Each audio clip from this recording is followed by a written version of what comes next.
어떤 사람이 계곡 물가에 밤나무에 올라가서 밤을 따고 있었는데, 그때 어미곰이 새끼를 따라 데리고 오더니 그 바로 나무 밑에 이 냇가가 흐르는데, 그 냇가에서 이 어미곰이 무겁게 이 돌을 들어 올리면 그 밑에서 뭘 잡아먹는지 새끼곰이 고개를 쳐봤고 거기서 뭘 잡아먹는 거예요.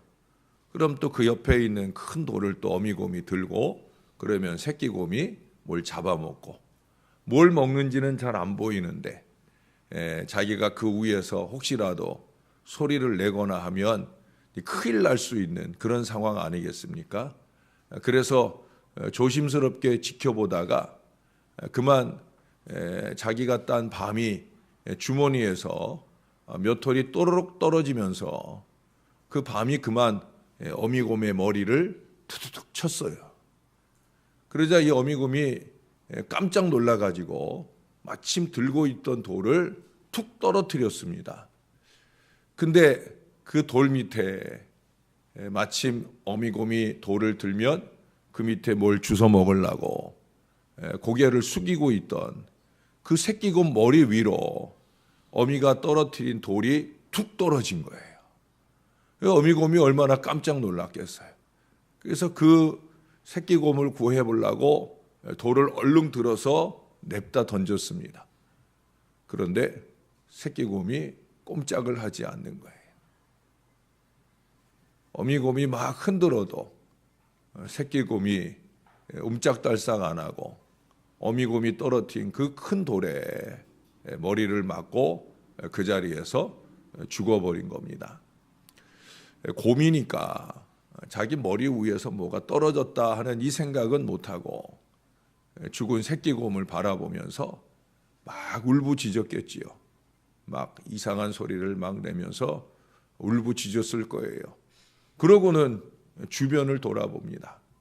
그렇게 돌아보다가 저만치에서 잠자고 있던 멧돼지를 발견했어요. 거침없이 달려가가지고는 멧돼지를 치고 그리고 물어서 그 자리에서 죽였습니다. 멧돼지는 사실 아무 죄도 없는데 그렇게 그 멧돼지는 이 어미곰의 성질에 그만 희생물이 되고 만 거죠. 그렇게 이야기는 끝나게 됩니다. 아침부터 심각하게 들으시는데 그냥 동화 가운데 하나입니다. 이 동화를 제가 들려드리는 이유는 때때로 우리는 이 어미곰처럼 책임지는 일을 싫어합니다. 특히도 그 일이, 그 책임이 희생이나 대가를 지불해야 되는 일인 경우에는 더더욱더 회피하고 도망치려 합니다. 이미 우리가 이 7장에서 확인했었던 것처럼 이 예루살렘이라고 하는 곳은 주거 환경이 좋지 않은 곳이에요. 사람들이 거기서 별로 살고 싶어 하질 않아요. 마땅히 살만한 가옥도 많지를 않고, 또 외국에서 침공을 해오면 가장 먼저 이 수도인 이 예루살렘을 진격해 와서 거기를 에워싸고 공격을 하고, 이 예루살렘 성벽이 회파된 것도 주전 444년, 445년에 그 위쪽에 있는 사마리아 사람들이 공격을 해와가지고 그래서 예루살렘 성벽도 무너뜨리고 그랬던 거거든요. 그러니까 외침이 있으면 가장 먼저 큰 어려움을 만나는 곳이 바로 이 예루살렘이에요. 그만큼 위험 요소를 늘 안고 있다는 거예요. 그것만 아니죠. 절기 때마다 타지 사람들로 북적거리고 소란스러운 곳이기도 합니다. 또한 다른 곳과 달리 파수의 책임도 감당해야 되는 거죠.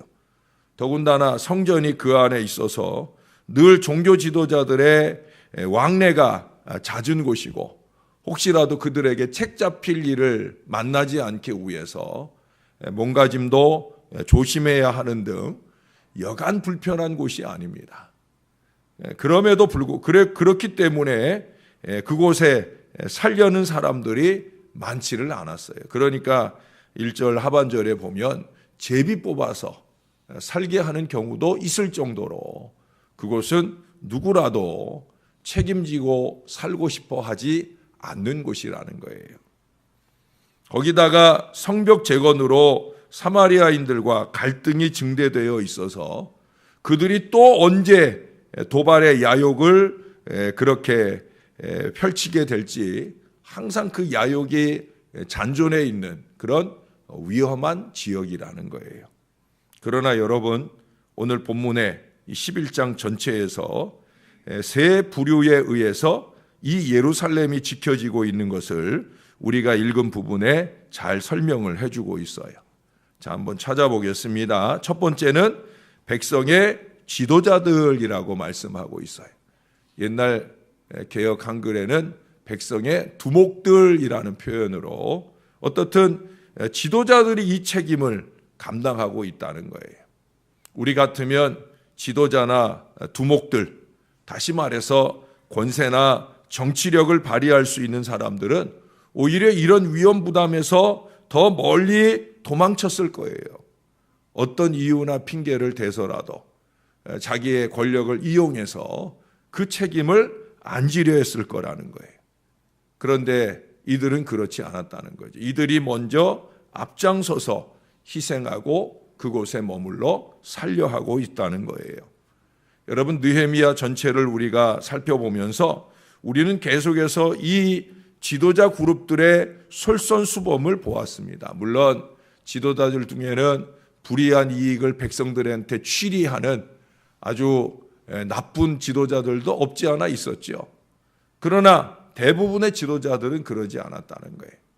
우리가 3장에서 성벽 재건의 선두주자는 제사장의 영적인 지도자 그룹들이었다는 걸 기억하고요. 또 8장에서도 말씀을 사모하고 말씀으로 은혜 받고 그 말씀 실천에 앞장선 것도 족장들과 제사장들이었던 걸 기억합니다. 잘 순종할 줄 아는 사람이 훌륭한 지도자도 되는 이 진리를 우리들에게 가르쳐주고 있는 거예요. 그 대표적인 예가 여호수아죠. 그는 모세의 충직한 부하였어요. 개인 수행비서의 역할을 할 정도로 모세의 곁에서 모세를 도와주었던 충직한 그런 부하였습니다. 뿐만 아니라 그는 이스라엘의 위대한 지도자였고 나중에는 모세의 뒤를 이어 이스라엘을 영도하는 그런 위대한 사명을 맡게 되는 거예요. 그가 모세의 사소한 일을 돌봐주는 그런 역할들을 부하로서 잘 감당했기에 그는 더 큰 사명으로 그렇게 쓰임받는 은혜를 누리게 되어졌다는 거죠. 보통 뭘 좀 안다 싶으면 또는 뭘 좀 한다 싶으면 제멋대로 행하거나 특권을 누리려고 하는 어리석은 마음들이 많이 있는데 그런 사람들은 더 큰 일에 쓰임 받기가 어려울 것입니다. 여러분 3절에 보면은 거기 그런 표현이 나와요. 솔로몬의 신하들의 자손은 솔로몬이 언제적 사람이에요? 여기 이 시기로 따져보면 400여 년 전 사람이에요. 400여 년 전에 솔로몬의 신하였던 그 사람들의 자손이 여전히 지도적 위치에 그 자손들이라는 것이 3절 마지막에 보면 예루살렘에 거주한 그 지방의 지도자들은 이러하니 그러면서 바로 그들이 그렇게 충직한 신앙의 계보, 충직한 삶의 계보를 자손 대대로 이어왔다는 거예요. 그래서 여전히 지도자 그룹에서 그렇게 쓰임 받고 있다라고 하는 거예요. 여러분, 지도자는 늘 희생을 위해서 부름받은 것임을 잊지 말아야 됩니다. 저도 그렇고 교회 안에 크고 작은 지도적 사명을 가진 사람들은 언제나 이 마음을 놓치면 안 돼요. 희생하고 헌신하는데 앞장서야 되는 거예요. 자, 두 번째 부류는 11절 하반절에 보면 그 남은 백성은 제비 뽑아 10분의 1은 거룩한 성 예루살렘에 거주하게 하고 그 10분의 9는 다른 성읍에 거주하게 하였다. 여기 10분의 1이 이제 처음 그곳에 제비 뽑아 거주하게 되는 거죠.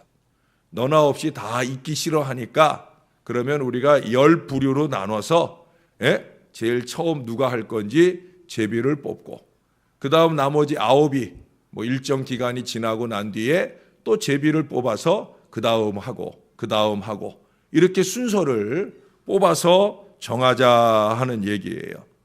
제비 뽑아서 그 사명에 택함을 받았을 때 그들은 그것을 거부하지 않고 순종하여 그 책임을 감당하는 거예요. 돌아가면서 하는 거죠.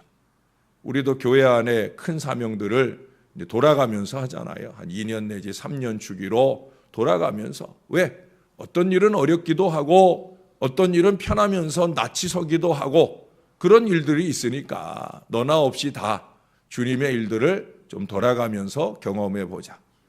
제가 교회 일들을 돌아가면서 이렇게 해보면 물론 어떤 일들은 그 사람이어야 꼭 잘 되는 일도 있어요. 그러나 대부분의 일들은 자리가 사람을 만드는 경우가 많아요. 자리가 주어지면 그 역할을 잘 감당하는 경우를 다 만나게 되어진다는 거죠. 특별히 이 일은 누구나 하기 싫어하는 어려운 일입니다. 그래서 공정하게 제비를 뽑았어요. 앞에서 저는 이 제비 뽑는다 하는 것을 저는 참 좋아해요. 앞으로 교회의 피택도 저는 할 수 있으면 우리 교단의 헌법이 바뀌어서 제비 뽑는 방식으로 좀 하면 어떨까 그런 생각을 해요. 아까도 말씀드린 대로 자리가 사람을 만드는 거니까 그렇게 하나님께서 감동하는 사람을 제비 뽑아 세워서 그 하나님께서 하시게 하는 일들을 하면 얼마나 좋을까. 이거는 제 생각이 아니라 구약시대도 이렇게 제비를 뽑았고요. 초대교회 때도 마찬가지예요. 가룟 유다를 대신하는 제자를 뽑을 때도 역시 제비를 뽑았어요. 그것이 신앙적인 방식이기도 하다는 거죠.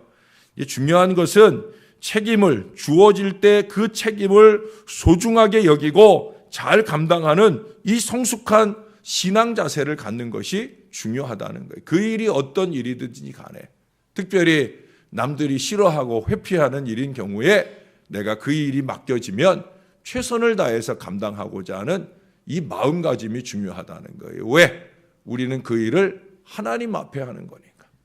하나님 앞에 하는 거니까 그 일에 최선을 다해서 해야 되는 거죠.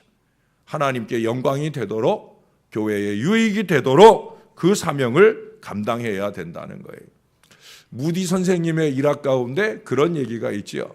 D.L. 무디가 어느 곳에 가서 집회를 인도하는데 아이 하나가 앉아가지고는 짜그락짜그락 떠들면서 그러면서 자꾸 무디의 설교를 거슬리게 하는 거예요. 그래 이 무디가 설교하다 말고 자기 옆에 놓아두었던 모자를 들고 가가지고는 아이한테 주면서 얘야 이 모자를 좀 맡아주겠니?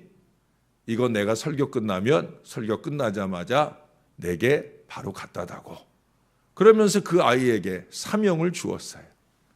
그 아이가 모자를 딱 들은 순간 그 아이는 꼼짝하지 않고 그날 거기 모인 회중들 가운데 가장 설교를 아주 열심히 경청하는 아이가 되었더라는 거예요.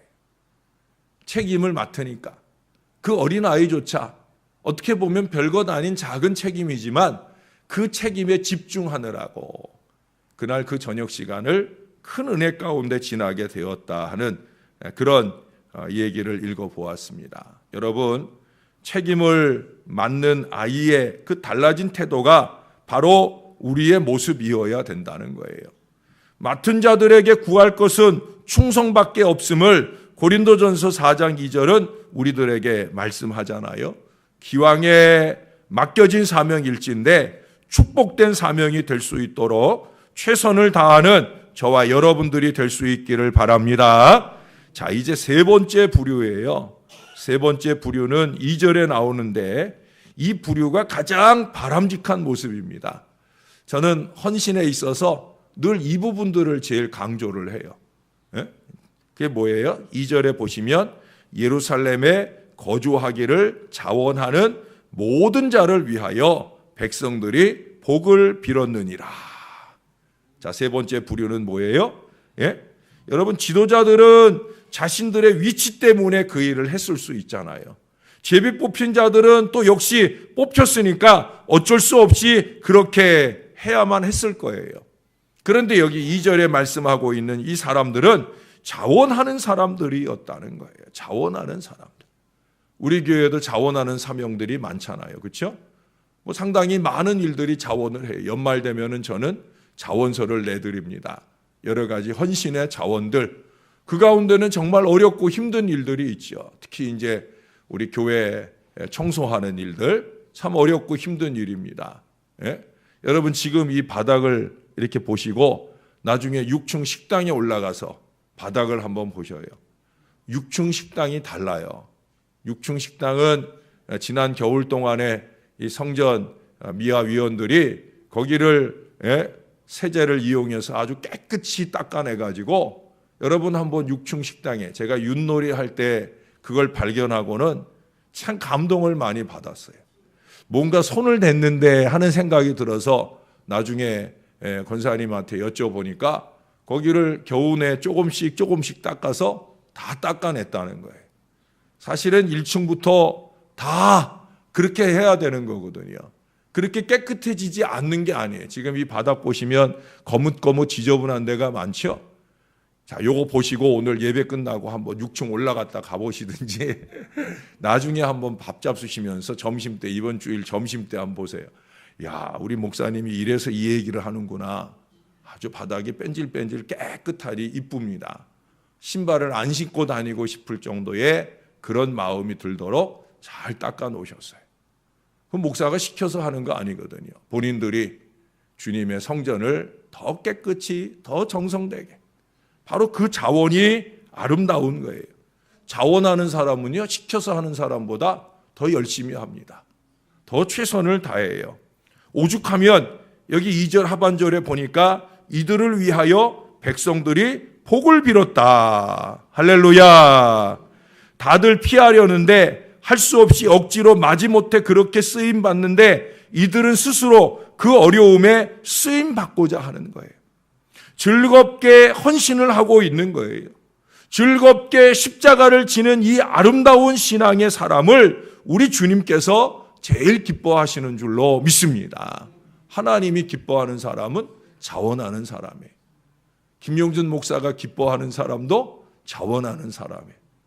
다음 주에 또 성전 미화 위원들 모시고 제가 또 바깥에 바람 쐬러 모시고 갔다 오려고 하는데 그러려는 마음들이 제가 늘 들게 되는 이유는 다른 거 아니죠. 물론 다른 분들도 다 많이 애쓰고 수고하지만 자원해서 어려운 자리에서 애써 주시는 분들, 이분들의 수고가 교회의 물질을 아끼고 또 교회를 더 아름답게 하기 때문입니다. 여러분, 헌신을 하거나 헌금을 하거나 헌시, 시간을 드리거나 헌일, 나를 드리거나 그것이 예배를 통한 것이든지 그 어떤 것이든지 간에 우리가 하나님 앞에 드릴 때 그 모든 것들을 즐겁게 할 수 있어야 된다는 거예요. 말하면서 하려고 하면 안 하는 게 더 낫습니다. 오늘 즐거이 헌신하는 이들처럼 주님께 드림이 영광이요 기쁨이 되는 바로 그런 마음으로 즐겁게 해야 되는 거예요. 이게 우리 모두의 마음이어야 된다는 거예요. 그래야 드릴수록 신도 나고 땀 흘릴수록 기쁨이 되고 남들이야 뺀질거리든 말든 외면하든 칭찬하든 그런 것에 상관없이 최선의 수고를 다할 수 있게 되어지는 거예요. 바울은 고린도전서 9장에서 인색함이나 억지로 하지 말고 즐겁게 드리는 자를 하나님께서 기뻐하신다라고 그렇게 말씀해 주고 있습니다. 인색함이나 억지로 아니에요. 즐겁게 풍성히 그렇게 주님께 드림으로 주의 기쁨도 되고 나도 기쁘고 나와 함께하는 공동체는 더 흥겨움으로 우리의 복을 빌어줄 수 있는 건강한 믿음이 저와 여러분들에게 있어야 할 것입니다. 우리는 이제 이 세 부류 중 하나로 헌신되어야 하는 사람들이에요. 이들의 헌신의 조화가 공동체를 견고히 지탱하는 힘이 되고 이스라엘이 든든히 서게 된 은혜가 된 것처럼 저와 여러분도 이 세 부류 중 어느 하나로 부름받고 쓰임받든지 우리 교회를 흔들림 없이 든든히 세워가는 놀라운 은혜에 다 같이 쓰임받는 하나님의 자녀들 되어주시기를 예수님의 이름으로 간절히 축원합니다. 기도하겠습니다. 아버지 감사합니다. 오늘도 말씀을 통해서 어떤 헌신이 우리에게 필요한 헌신인지를 배웠습니다. 공동체는 오늘처럼 세 부류의 헌신자들이 반드시 있습니다. 앞장 세워진 지도자들이 있고 또 돌아가면서 맡겨지는 사명에 열심을 다하는 사람이 있고 그에 더하여 자원하여 맡은 그 사명을 뜨겁고 간절하게 기쁘고 즐겁게 감당하는 사람들이 있습니다. 아버지, 어떤 모양으로 하나님이 우리를 감동하시고 쓰시려 하든지 우리도 이들처럼 최선을 다해 우리의 책임을 다하는 하나님의 사람들이 되게 하여 주시옵소서.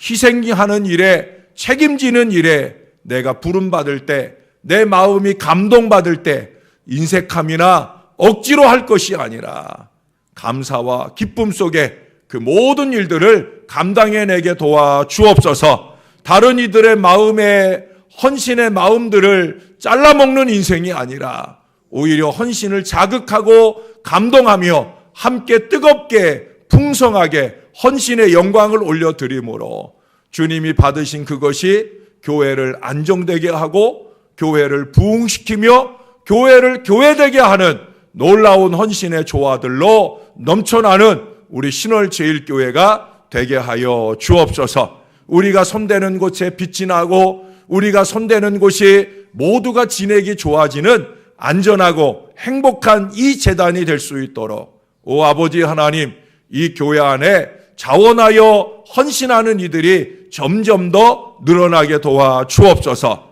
헌금도 자원하여 하는 일들입니다.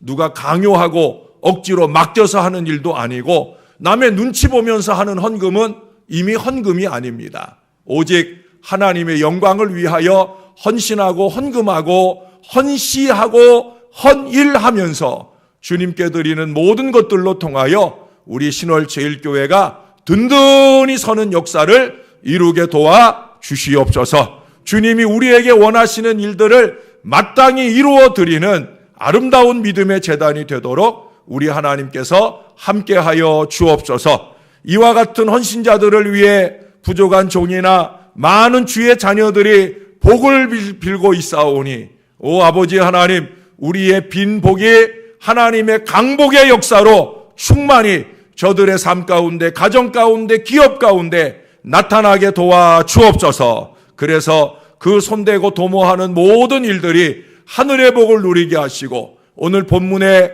솔로몬의 자손들, 솔로몬의 신하의 자손들 말씀처럼 우리의 자손들도 하늘의 복을 누리는 충직한 주의 일꾼들이 다 되도록 축복해 주시옵소서. 감사합니다. 예수님 이름으로 기도합니다. 아멘.